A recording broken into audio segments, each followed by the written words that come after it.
After years of restriction, the United States has lifted coronavirus testing obligations for international travelers. The move has been welcomed by travelers thanks to the intervention of airline operators. The country's Center for Disease Control could review the decision after 3 months, and it can be reinstated if necessary. Here's more details of that. It is in this report. Finally, liftoff for the travel industry. After months, years of disruption, one of the last remaining COVID restrictions in the US has been scrapped. Inbound passengers flying to the United States won't need to test negative for coronavirus prior to departure. The move follows intense lobbying by airlines and comes as a huge relief for many travellers who throughout the pandemic have had to pay for tests and live in fear of cancelling a trip last minute or being stuck abroad. I had 4 extra days in London because I tested positive and needed to wait 11 days. Even though I had a doctor's note, it didn't matter. So, yeah, it was complicated.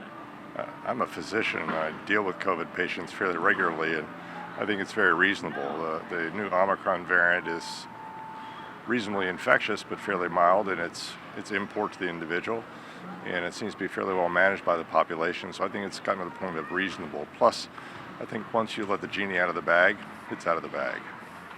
The US Centers for Disease Control and Prevention says that because of the rollout of vaccines and treatments, the US can now afford to drop previously necessary measures. The impact of the pandemic, however, is still plain to see. Airline staff shortages due to outbreaks of COVID-19 and layoffs during the economic downturn have forced the cancellation of thousands of flights in recent months.